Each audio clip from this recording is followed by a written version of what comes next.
ನಮಸ್ಕಾರ ಪ್ರಿಯ ವೀಕ್ಷಕರೇ, ಮೂಡಲ ಧ್ವನಿ ಹರಳ ಪಬ್ಲಿಕ್ ಪವರ್ ಕನ್ನಡ ಯೂಟ್ಯೂಬ್ ಚಾನಲ್ಗೆ ಒಮ್ಮೆ ಸಬ್ಸ್ಕ್ರೈಬ್ ಮಾಡಿ, ಬೆಲ್ ಐಕಾನ್ ಪ್ರೆಸ್ ಮಾಡಿ, ಹೊಸ ವಿಡಿಯೋಗಳನ್ನ ನೋಡ್ತಾ ಇರಿ. ಶೇರ್ ಮಾಡಿ, ಲೈಕ್ ಮಾಡಿ, ಕಮೆಂಟ್ ಬಾಕ್ಸಲ್ಲಿ ಕಮೆಂಟ್ ಹಾಕಿ.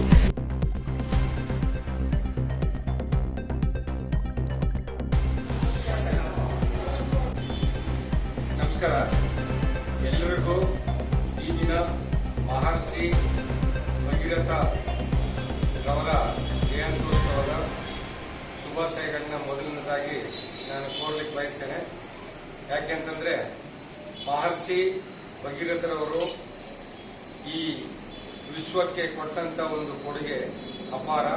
ಹಾಗಾಗಿ ಅವರ ಎಲ್ಲ ಮಾರ್ಗದರ್ಶನಗಳನ್ನ ಪ್ರತಿಯೊಬ್ಬ ನಾಗರಿಕನು ಕೂಡ ಅಳವಡಿಸಿಕೊಂಡು ಅವರ ಒಂದು ಮಾರ್ಗದರ್ಶನದಲ್ಲಿ ಮುಂದಿನ ದಿನಗಳಲ್ಲಿ ನಡೆದು ಅವರಂತೆ ಎಲ್ರಿಗೂ ಒಂದೇ ಸಮವಾಗಿ ಕಾಣಬೇಕು ಅಂತೇಳಿ ನಾನು ಕೋರ್ತಾ ಈ ದಿನ ಭಗೀರಥ ಜಯಂತಿಯನ್ನು ಆಚರಿಸಿದಂತ ಎಲ್ಲ ನನ್ನ ಸಹೋದರ ಬಾಂಧವ ಮಿತ್ರವರಿಗೂ ಕೂಡ ನಾನು ಶುಭಾಶಯ ತಿಳಿಸಿ ಅವರಿಗೆ ಅನಂತ ಧನ್ಯವಾದಗಳನ್ನ ಸಲ್ಲಿಸ್ತೀನಿ. Thank you. 2026, 27 ಮತ್ತು 25, 26ನೇ ಸಾಲಿನಲ್ಲಿ ಪಿಯುಸಿ ಮತ್ತು ಎಸ್ಎಲ್ಸಿಯಲ್ಲಿ ನಮ್ಮ ಜಿಲ್ಲೆಯಿಂದ ಅನೇಕ ವಿದ್ಯಾರ್ಥಿಗಳು ಹೆಚ್ಚು ಅಂಕಗಳನ್ನು ಪಡೆದು ಮತ್ತು ಈ ಜಿಲ್ಲೆಗೆ ಒಂದು ಕೀರ್ತಿಯನ್ನು ಕೂಡ ತಂದುಕೊಟ್ಟಿದ್ದಾರೆ.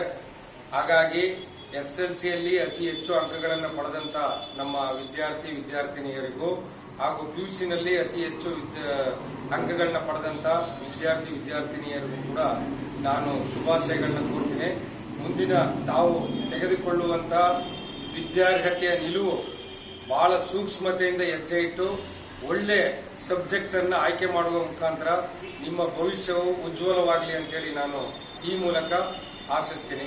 ಧನ್ಯವಾದಗಳು.